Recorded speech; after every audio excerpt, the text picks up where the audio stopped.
Hello, Invader Pet here. I'm doing a commentary on a 1939 Warner Brothers cartoon called A Day at the Zoo. It was directed by Tex Avery, who later went on to work at MGM.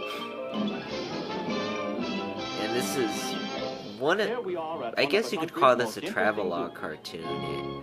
It doesn't take place in a foreign country or an island, or it's not like the Isle of Pingo Pongo, but it's a spot gag cartoon. We're doing a tour of a zoo. That gag used to be cut out there on television, the pack of smoking camels. And this is Robert C. Bruce doing a narration. Oh, I gotta say something. Now this is a funny joke here, the $2 and the 5 cents. On YouTube, I don't know if it's still up or not, but there's a video with this woman doing sign language on the cartoon, the gags, the dialogue. And when that joke came up with the $2 and 5 cents, she translated it as 2 deer and 5 smelly skunks, completely ruining the joke.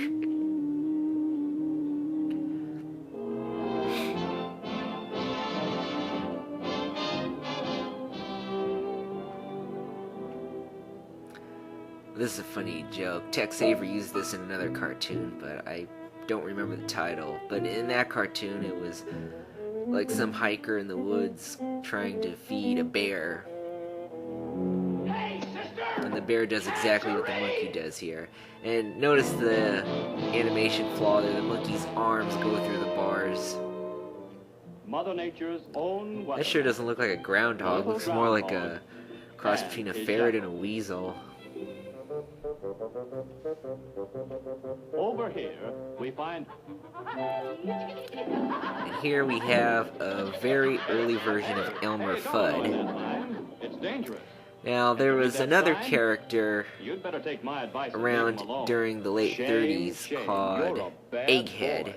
And Egghead appeared in a few cartoons, debuted in a cartoon called Egghead Rides Again, and was used again in a cartoon called Daffy Duck and Egghead. And there was another character that was similar to Egghead that was, except he was bald, he had squinty eyes, and dressed in a green suit and a derby. And a lot of people consider Egghead and that character the same character, and Tex Avery and Chuck Jones and Bob Clampett apparently considered them the same character. But Warner Brothers considered them two completely different characters. They considered Egghead a separate character, and they considered this character a completely different character.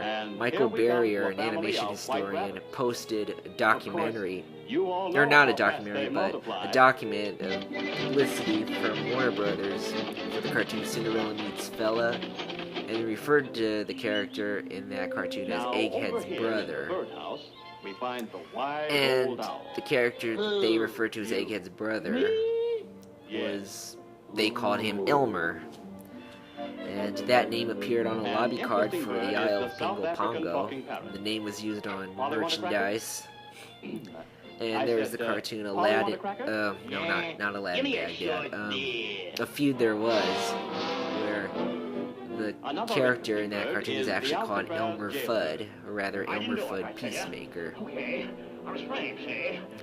But Tex Avery referred to them both as the same character, and future historians like Greg Ford and Jerry Beck have started referring to them both as the same character too, and fans do that too. But even after the claims that Mike Barrier made and the proof that he posted on his website not too long ago, that Warner Brothers considered them two different characters, fans still refer to them both as the same character.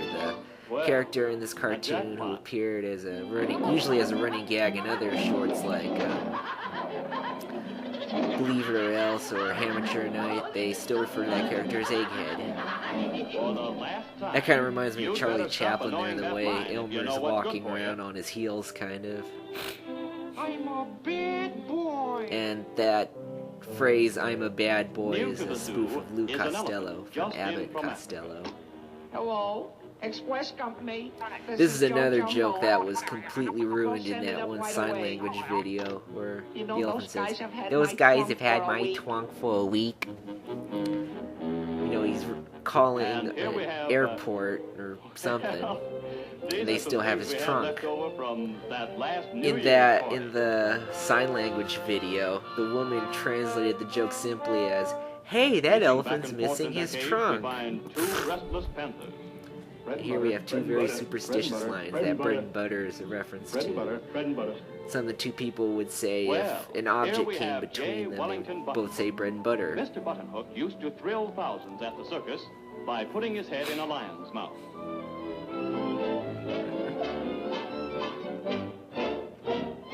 In this cage, we find the Rocky Here's an Mountain obscure Wildcat. joke here.